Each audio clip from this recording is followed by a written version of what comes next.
सतगुरु की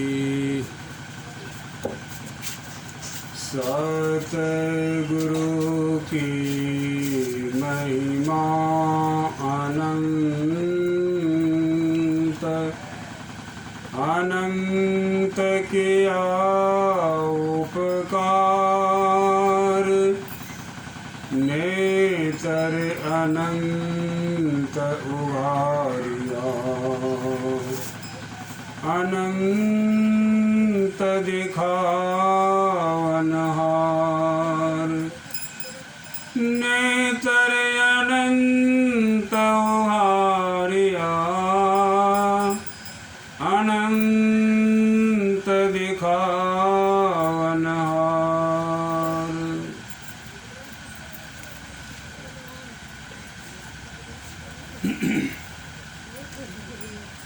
संत पंथ सत्संग को सुनने आए प्रेमीजन,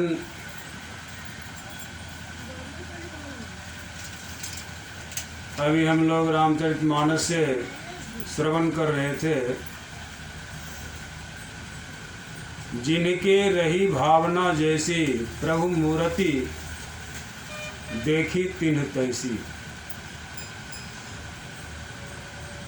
भगवान राम को कोई वीर देख रहे हैं, कोई बच्चे के भांति देख रहे हैं, अपनी अपनी भावना के मुताबिक उनको देख रहे हैं। ऐसा क्यों देखते हैं? सबों की भावना अलग अलग होती है। मुंडेर मुंडेर भिन्निर मते, जितने सिर हैं उतने विचार हैं। और उन विचारों में सार क्या है? तो कहते हैं योगी केवल तत्वमय भाखा। योगी पुरुष तत्व की विचार करते हैं, तत्व के संबंध में कहते हैं।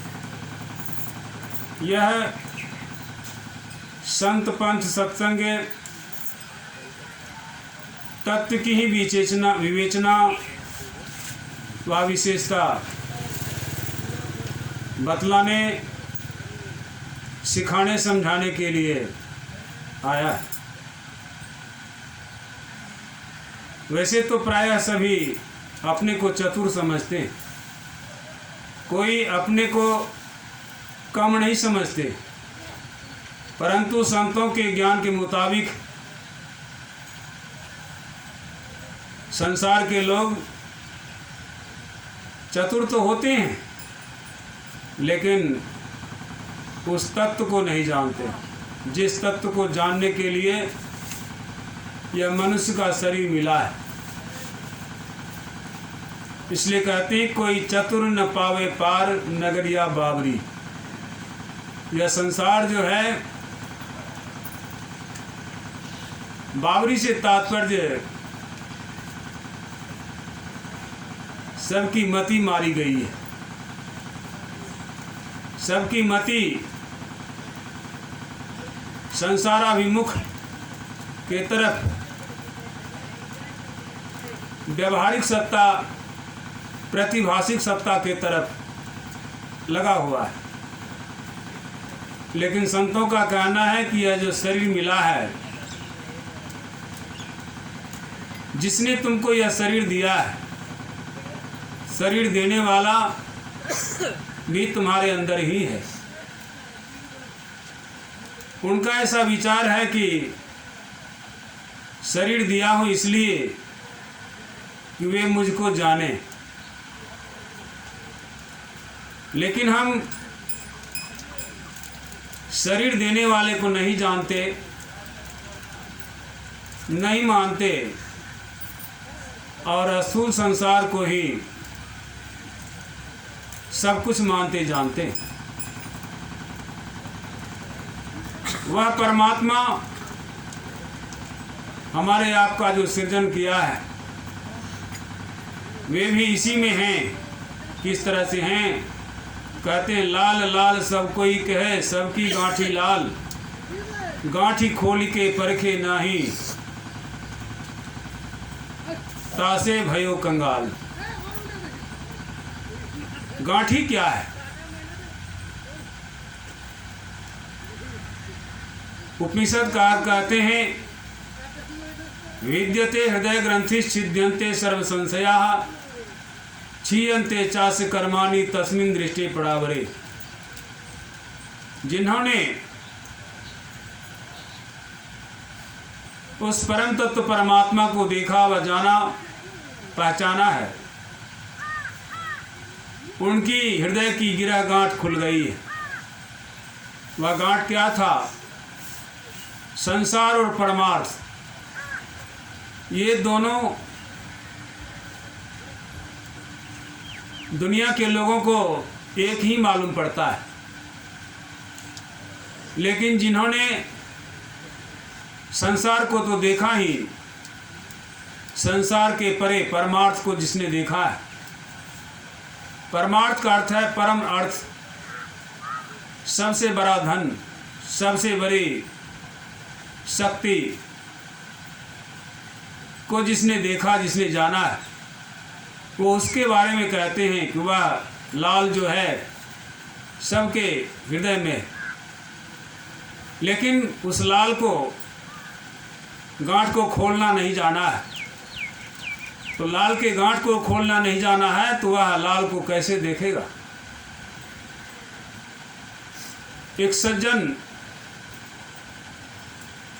साधारण किसान था। वह नदी के किनारे उनकी खेती थी। उस खेती में उसने मकई बीजा था। मकई में जब बाली लग गई, कुछ उसमें दाना आने लगा, तो वह किसान उस खेत में बीच में एक मकई से ऊपर एक मचान बनाया। उस मचान पर वह दिन रात रह करके उस खेत की रखवाली करता था।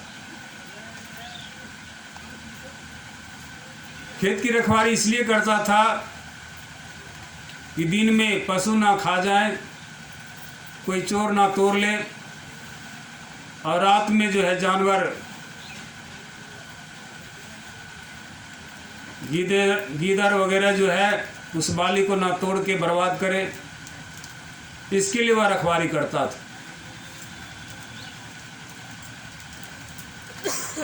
तो वह रखवाली करने के क्रम में एक दिन उसको शौच लगा, तो नदी के किनारे जाता है, वहीं शौच करता है और नदी के जल से वह पानी लेता है। उसके बाद जब वह फिर मचान के तरफ आने लगा तो रास्ते में नदी के किनारे ही एक मिट्टी का घड़ा मिला, जिस मिट्टी के घड़े में बहुत सी गुल्लियां थी। वह किसान सोचता है बहुत अच्छा चीज़ है, ले चलते हैं इससे, दिन में चिड़िया को उड़ाएंगे, भगाएंगे इस गुल्ली को फेंक करके, और रात में जो जानवर आएगा उसको भी फेंक करके भगाएंगे। वह ले आया, मचान पर रख दिया, और उस गुल्ली को चिड़िया आवे तो उसको मारने के ख्याल से फेंके तो फेंक ही देता था। दूसरे दिन जब उनके गृहिणी घर से जब उनके लिए भोजन लेकर आया, उनके साथ एक बच्चे भी आए थे।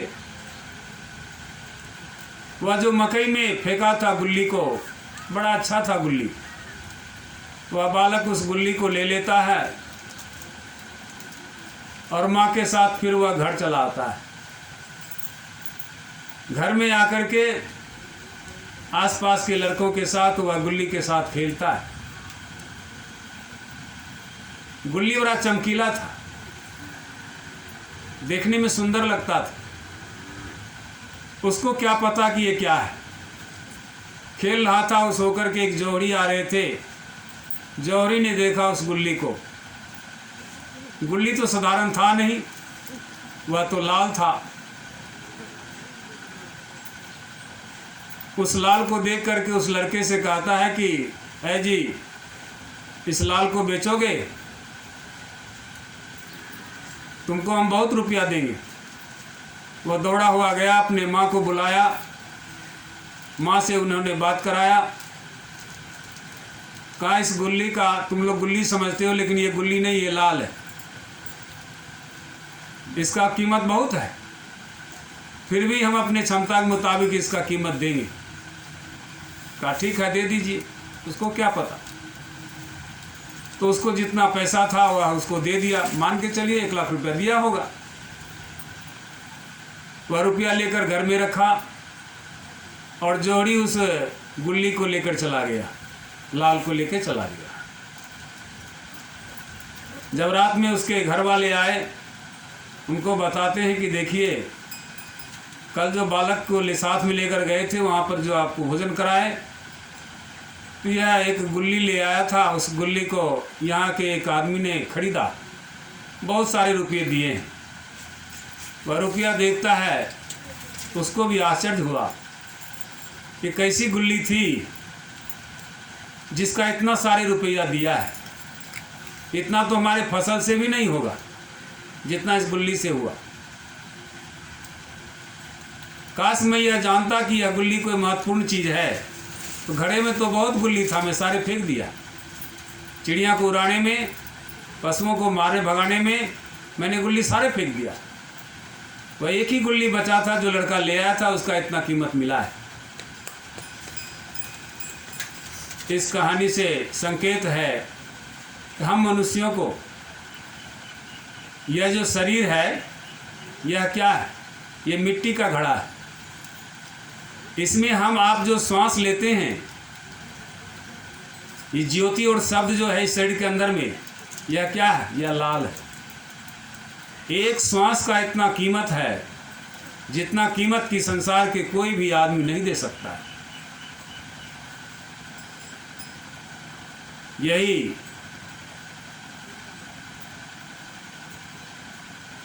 श्वास का कीमत लोग जीवन में समझ जाए, इस श्वास को धीरे से खर्च करेगा, सोच समझ करके खर्च करेगा और बचा करके रखेगा।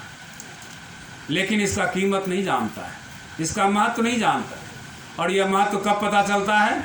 जब शरीर छोड़ने लगता है लोग, जब मृत्यु का समय आता है, तब सोचता है काश कुछ देर और मैं रुक जाता, कुछ सांस मुझे और मिल जाती। लेकिन वो तो मपा तुला है। गोरखनाथ जी महाराज के वाणी में है, 600 सहस 21 जाप अनहद उपजे आपे आप। इतना श्वास आप दिन रात लेते हैं और कितना आप दिन रात को बिता दिए, कितना अभी बीतने को बाकी है, इसका भी पता नहीं। आपने संसार में सारी विद्याएं पढ़ ली है, चतुरपन तो आ गया है, बड़े चतुर हैं, बड़े ढंग से रहते हैं, चलते हैं, लेकिन इसका मोल नहीं जानते हैं, तो सारा चतुरपन क्या हुआ है? वह पागलपन में बदल गया।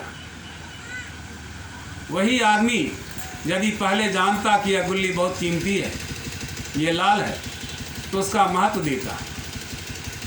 तो यहाँ पर कहते हैं कि उस लाल को, ये श्वास रूपी लाल को आप अंदर में चल कर के पहचान सकते हैं, देख सकते हैं, जान सकते हैं। ये कैसे चले जाएंगे? जिन्होंने अपने को उस लोक में ले गया है, जिन्होंने मालिक का वह नाम का सिमरन किया है, सिमरन के माध्यम से वहाँ जाया जाता है, ऐसे नहीं जा सकते। वहाँ जो है गांठी खोल के परखना होता है। परखने से तात्पर्य अपने अंतर की आत्मा दृष्टि से उस परमात्मा को देखना होता है। कोई बहुत बड़ा कंगाल है, लेकिन वह एक महात्मा के पास जाता है महात्मा जी से कहते हैं कि महाराज हम तो बहुत दुखी हैं, बहुत गरीब हैं, कोई युक्ति बतलाइए जिससे मैं धनी हो जाऊं, मालिक बन जाऊं। महात्मा सोचते हैं कि इनको कंगाली दूर कर देना चाहिए। तो वह देता है क्या, एक पारसमणि पत्थर, और कहते हैं कि इस पारसमणि पत्थर से यदि तुम लोहा को छुला दोगे, स्पर्श हो जाएगा तो वह सोना बन जाएगा। और वह आदमी अपना बुद्धि लगाता है वहाँ पर। इतना महत्वपूर्ण चीज़ है, जो लोहा को छुएगा तो यह सोना बन जाएगा, तो इसको संभाल के ले जाना चाहिए। क्या करता है, कागज़ में लपेट लेता है, फिर अपने रुमाल में बांध लेता है और लोहे का संदूक खरीदता है, उसमें उसको रखता है पारसमणि पत्थर। बरसों रखा, लेकिन वह लोहा का संदूक लोहा ही रह गया, वह सोना नहीं बना। कारण क्या था? वह फिर महात्मा जी के पास जाता है, कहते हैं महात्मा जी आप कौन सा पत्थर दिए थे, उसको तो बरसों रखा हमने उस लोहे के संदूक में, लेकिन आज तक वो सोना नहीं बना। ऐसा हो नहीं सकता है, हो सकता है तुम कुछ अपना मनमानी किया होगा, चलो दिखाओ। तो महात्मा जी को ले आते हैं, वह संदूक को दिखाते हैं, कहते महाराज इसके अंदर रखा है, लेकिन आज तक ये सोना नहीं बना, ये लोहा का लोहा ही रह गया। कहा खोलो इसको, खोलवाया, कहा कहाँ है पत्थर, कहा इस रुमाल में। कहा निकालो उसको, निकाला, तो रुमाल का गांठ खोलवा दिया। कहा अब कहाँ है पत्थर, कहा इस कागज़ के भीतर में। कहा कागज़ को भी खोलो, कागज़ को खुलवा दिया और तब कहा अब इसमें रख दो। छुलाने का देर था, सोना बनने में देर नहीं लगा। ठीक हम लोग संसार के चकाचौंध में, तस्वीरों में, मूर्तियों में उस पारसमणि को सटाते हैं, उसमें लपेट करके हम लोहे के संदूक में रखते हैं। क्यों बनेगा? फिर रंगीन वस्त्र में उसको लपेट करके उस लोहे के संदूक में रखते हैं। क्यों? पारसमणि से छुलाने से वो सोना बनेगा। अरे उसको डायरेक्ट छुलने दीजिए, बीच में पर्दा मत लाइए। ये पर्दा क्या है? ये संसार का प्रातिभाषिक सत्ता और व्यवहारिक सत्ता, ये दो सत्ताएं आपको पारसमणि से स्पर्श होने नहीं देगा, और आप कभी भी, आपका जीवन सोना नहीं होगा, लोहा का लोहा ही रह जाएगा। प्रतिभाषिक सत्ता क्या है? जैसे बर्फ का ढेला है, बर्फ के ढेला में जल तत्व है, लेकिन आप 2 दिन से प्यासे हैं। क्या बर्फ को चाटने से आपका प्यास बुझ जाएगा? नहीं बुझेगा, और प्यास भड़क जाएगी। तब क्या करने से प्यास बुझेगा? तो उस बर्फ के ढेले को आप गर्म कीजिए, हॉट कीजिए, और जब वह गर्म होगा तब क्या होगा? वह पानी का रूप धारण कर लेगा। वही बर्फ का ढेला तरल पदार्थ में पानी हो जाएगा। तब उस पानी को ठंडाइए, उसको पी भी सकते हैं, प्यास भी बुझ जाएगी, स्नान भी कर सकते हैं, वस्त्र भी धो सकते हैं, तमाम तरह की कर्म कर सकते हैं। लेकिन यह क्या हुआ? जल बनाना क्या हुआ? व्यवहारिक सत्ता हो गया। और बर्फ का ढेला क्या था? वह प्रतिभाषिक सत्ता था। आप देख के जानते थे इसमें बर्फ है। जैसे कोई तस्वीर है, वह किसी की तस्वीर बनी है,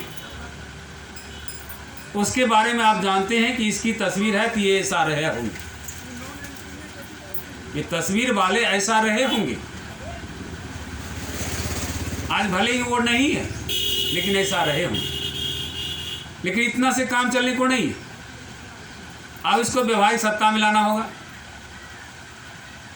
अब जो सामने में है, जिसको हम प्रत्यक्ष देख रहे हैं, उनमें भी जब तक वह उस तत्व का ज्ञान या बोध नहीं हुआ है, तब तक उससे भी वो काम नहीं होगा। उस तत्व के रूप में उस स्थूल को परिवर्तन करना होगा, उस लोक में ले जाना होगा और वहाँ आपको जानना होगा यही तत्व है। उस तत्व को जब आप देखेंगे, पहचानेंगे, जानेंगे, तब आपको समझ में आएगी। और फिर उसी तत्व को और हॉट करेंगे। जैसे बर्फ के ढेला को गर्म किए तो जल बन गया, अब जल को गर्म कीजिएगा तब क्या होगा? तब उसका और सूक्ष्म रूप बनेगा। उसका सूक्ष्म रूप बनेगा भाप। पहले जो रेलगाड़ी चलती थी तो उसमें क्या होता था? कोयले दहकाया जाता था और उस पानी ऊपर से गर्म किया जाता था। हौज में पानी जो दिया जाता था उसको गर्म किया जाता था, तो वह गर्म करने के बाद वह पानी भाप का रूप बनता था। भाप भी एक घट में जाता था और उस घट के मुंह पर एक पिस्टन लगी होती थी। उसके धक्का से, उसके अप एंड डाउन से एक ऊर्जा उत्पन्न होती थी, जिसके ऊर्जा पर उसका शक्ति, उस शक्ति पर बहुत भारी से भारी इंजन को खींच करके, बहुत से सारे डब्बे को भी खींच करके एक जगह से दूसरे जगह ले जाते थे। ठीक उसी तरह से जिस ज्ञान को, जिस चीज़ को हम आज नहीं देख पाते, जिस बात को हम नहीं सुन पाते, जिस रूप को हम परमात्मा का रूप को नहीं देख पाते, वह भी देखेंगे, देखते हैं। देख करके ही तो उन्होंने यह ज्ञान रखा है। उन्होंने क्या किया? तो पहले बर्फ के ढेला को गर्म किया, जल बनाया, व्यवहारिक सत्ता में आ गया। अब व्यवहारिक सत्ता में फिर उसको गर्म किया तो भाप का रूप धारण किया। भाप का गति जो होता है ऊपर होता है, नीचे नहीं होता है। ठीक उसी तरह से हमारी आपकी ऊर्जा अभी अधोगमन की तरफ है, नीचे की ओर है। इसको हॉट करके ऊपर करना होगा, और जैसे ऊपर करेंगे भाप बनेगा, ऊर्जा होगी या ऊपर उठेगा, और ऊपर उठेगा तब आप उस परम तत्व परमात्मा को जानेंगे। तो उसके नहीं जानने के कारण आप क्या हैं? तो कंगाल हैं। आगे कहते हैं काया बरे समुद्र केरो। हमारा आपका ये शरीर जो है एक मक्खी के लिए क्या है? पहाड़ है। 3.5 हाथ का शरीर एक छोटी सी मक्खी के लिए क्या है? पहाड़। उसी तरह से 1 पॉइंट, एक बिंदु आप जीव हैं, तो आप जीव के लिए शरीर क्या है? समुद्र है। था न पावे कोई, वह बिंदु इसका था लगाना चाहेगा तो लगा लेगा? नहीं लगा पाएगा। लेकिन है अथाह, यह है तो अथाह, अथाह सब इनमें, लेकिन सबको था लगाया कहाँ? अपने ही अंदर में था सब इनमें। कैसे लगाया? तो दरिया लहर समानी हो। दरिया में जो लहर उठता है वह इसी में समाता है, कहीं बाहर नहीं जाके समाता है। काया बरे समुद्र केरो था न पावे कोई, इसका था कोई नहीं पाया है। बहुत बड़े बड़े जोगी भी नहीं पाया, लेकिन संतों ने अपनी युक्ति के मुताबिक, अपने ज्ञान के मुताबिक इसका था लगा लिया।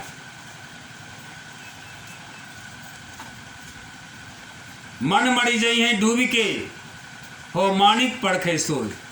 यह मन जो है, सभी मनुष्य के मन जो हैं, यह सीधा चलने नहीं देता है, ये विपरीत ले चलता है। जब तक यह मन मरेगा नहीं, तब तक आप कल्याण नहीं पा सकते। जैसे गांव समाज में कोई एक ऐसा बदमाश हो जाता है जो लोगों का जीना हराम कर देता है, तो प्राय क्या सोचते हैं, ये कब मर जाएगा जो हम लोग को शांति मिले।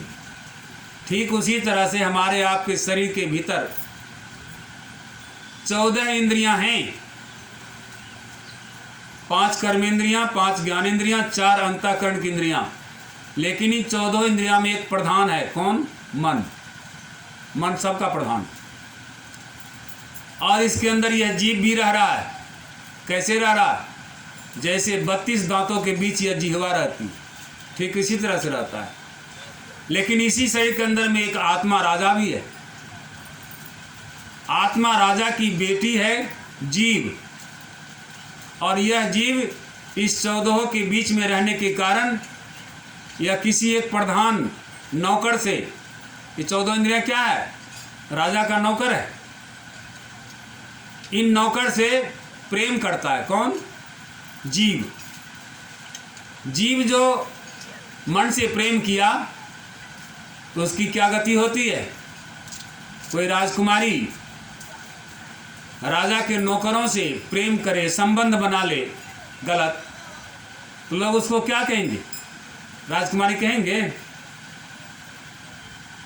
उसका नाम कुछ और हो जाएगा, व्यभिचारिणी कहेंगे। ठीक उसी तरह से हम मनुष्य, यह जीव जो है मन के वशीभूत हो गया है, इसलिए आपको राजा से मिलने नहीं देता है। आप इसी को पति बना लिए और इसीलिए आपकी बहुत बड़ी बेइज्जती होती है। सारे परेशानी मन के चलते ही होता है। संतों ने कहा मन मर जाइए डूब के, या मन को इस समुद्र में डुबा के मार दो। एक दूसरा तरीका मैं बताऊं, बंदर को आप लोग देखे होंगे। बंदर जब सांप को पकड़ लेता है तो कहाँ पकड़ता है? तो कंठ पकड़ता है। बंदर जब भी पकड़ता है सांप को तो कंठ पकड़, गला पकड़ लेता है, और गला पकड़ के ऐसे देखता है तो सांप क्या करता है? जीभ निकालता है। तो अब बंदर उसको पत्थर पर रगड़ता है, फिर देखता है, फिर जीभ निकालता है, फिर रगड़ता है, फिर देखता है, फिर जीभ निकालता है, फिर रगड़ता है। इसी तरह करते करते उसको मार ही देता है। फिर अंतिम में देखता है कि यह जीभ नहीं निकाल रहा है, तब वो सीधा हो जाता है। तब सोचता है अब ये मर गया। ठीक उसी तरह से संसारी मनुष्य के सांप के जीभ के तरह लपलपाता है मन। इस मन को मारने का तरीका क्या है? लोग तो बहुत तरीका निकाल लिए हैं। इसको जप करवाते हैं, इसको ध्यान करवाते हैं, लेकिन ये मानने वाला नहीं है। इसे कब मानता है? ये मन मरी गई है डूब के, इसको डुबा के मारना है। संत कबीर साहब एक जगह कहते हैं,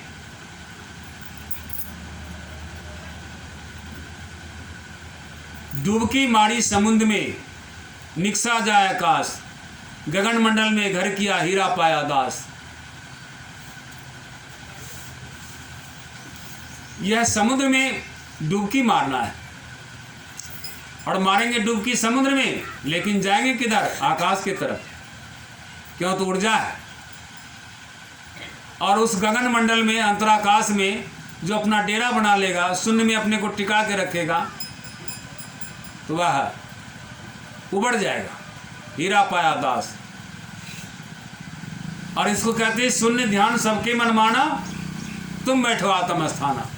शून्य का जो ध्यान करते हैं वहाँ पर मन मान जाता है। काहे? तो वहाँ इंद्रियां है नहीं, इंद्रियां का बस वहाँ नहीं चलता। यह इंद्रियों के परे हुआ शून्य का स्थल है। दोनों आँख से ऊपरली हिस्सा में शून्य का स्थल है, लेकिन मन कहाँ रहता है? दोनों आँख के मध्य नीचे में। ऊपर नहीं जा सकता, इसका ऊपर जाने का औकात ही नहीं है।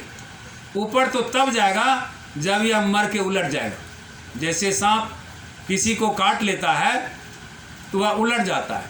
उलट जाने का अर्थ ये हुआ कि वह आदमी मर जाएगा। ठीक उसी तरह से मन मर गई है डूब के, मन को डुबा के मार देना है।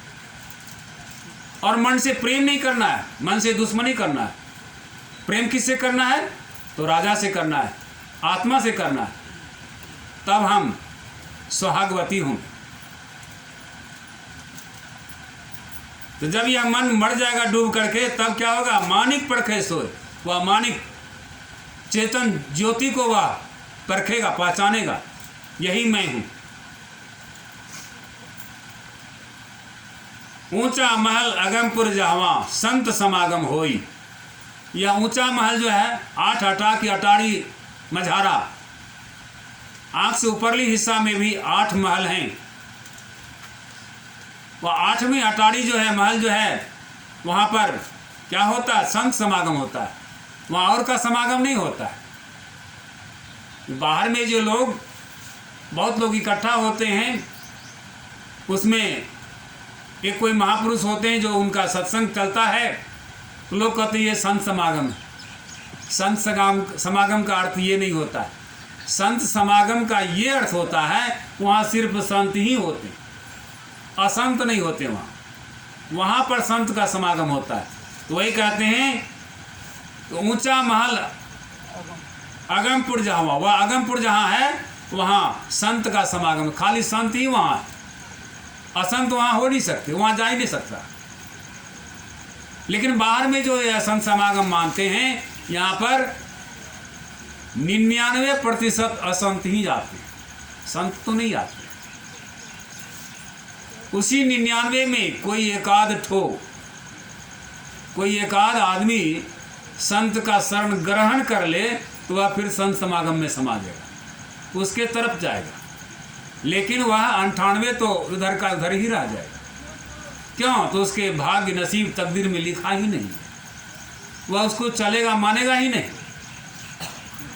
जो कोई पहुंचे वही नगरिया आवागमन न हो। जो उस नगर में पहुंच जाता है उसको फिर से आवागमन नहीं होता है, जन्मना मरना नहीं होता है। जिसको बाबा नानक देव कहते हैं, संत के सरणी जोजन परे सोजन उदरण हार, संत के निंदक नानका बहुरी बहुरी अवतार। जो उस संत के शरण में अगमपुर में चला जाता, वहाँ क्या है? संत का शरण है, उसमें जो चलाता है उसका उद्धार होता है, सोजन उदरणहार। और ऐसे महापुरुष का जो निंदा करता है उसका बहुरी बहुरी अवतार, उसको आवागमन नहीं छूटता है। कहे कबीर सुनो भाई साधो का खोजो बड़ी दूर। संत कबीर साहब कहते हैं वह परमात्मा तो इतना नज़दीक है, इतना नज़दीक है कि उससे नज़दीक कुछ हो ही नहीं सकता। जैसे आँख से देखते, लेकिन आँख को कैसे देखते हैं? आँख को कैसे देखते हैं? आँख से आप सब कुछ देखते हैं, लेकिन आँख को कैसे देखते हैं? तो बाहर में देखने के लिए आप दर्पण में अपने आँख को देखते हैं, लेकिन उस दर्पण शीशा के पीछे पर्दा लगा हुआ है, तभी आप देख पाते हैं। यदि वो पर्दा नहीं रहता तो आप उस आँख को भी नहीं देख पाते। ठीक उसी तरह से संतों ने कहा, इस आँख में जो देखने की शक्ति है उसको कैसे देखोगे? उसको, इस पट को बंद करो, बाहरले आँख नेत्र का जो ढक्कन है इसको बंद करो, और तब अपने को देखो। तो वहाँ सिर्फ तुम अपने को ही देखोगे, अपने आँख को देखने वाली शक्ति जो है उस शक्ति को देखोगे। ये हुआ तुमको अपनी आँखों से अपने आँख को देखना, शक्ति को देखना, तब वहाँ पहचान होगा। तो उसको खोजने के लिए बाहर जो लोग दौड़ते हैं यह भूल में पड़े। जो कोई खोजे वही नगरिया। जो कोई भी साधक ये दोनों आँख के मध्य ऊपरली हिस्सा में जाकर के खोजेगा, वहाँ पाएगा वह उसको पावे भरपूर, सारा का सार, पूरा का पूरा वो भर उसको पालेगा। यही हम लोगों में खामियां हैं, गलतियां हैं कि हम बाहर देखते हैं, बाहर खोजते हैं। कबीर साहब कहते हैं कि नैनों की कड़ी कोठड़ी पुतली पलंग बिछाए, पलकों की चिक डाड़ के पिए को लिया रझाए। नयन दोनों आँख के पर्दा को बंद कीजिए और इसको कोठली बना लीजिए। देखने की शक्ति जो उसको पलंग बिछावन बना लीजिए और उस पर पिया रूपी परमात्मा को आराम कराइए। पुतली पलंग बिछाए, पलकों की चिकदाड़ी को पिए को रिझाए। पिए को रिझाना, पिए यदि आपके अनुकूल नहीं है तो उसको रिझाना पड़ेगा, प्रतिकूल है तो रिझाना पड़ेगा। रिझाने के क्रम में आप उनसे बातचीत करेंगे, उनकी बात को आप सुनेंगे या आपकी बात को वे सुनेंगे, दूसरा तो कोई सुनने वाला है नहीं। और ऐसा सुनते सुनते आप उस मालिक को पहचान लेंगे। यह शब्द से भी परे तत्व है, वह अवकाश। उसी अवकाश को जानने पहचानने के लिए संत महात्मा कहते हैं यह गुरुगम्य है। इसकी युक्ति अवश्य ऐसे महापुरुष के शरण में जाकर के ग्रहण करना चाहिए। बाबा नानक देव कहते हैं, नानक सतगुरु भेटिए पूरी होवे जुगती, हसन दिया, खावन दिया, खेलन दिया, पैनन दिया, बीचे होवे मुक्ति। वह घर छोड़ने के लिए नहीं कहते, सिर्फ इस जुक्ति को पूरा जुक्ति को सीखने के लिए कहते। वह नाम दान की जो प्रक्रिया है उसको सीखने के लिए कहते हैं कि अपने अंदर में उस शून्य के भीतर पहले शून्य को देखो।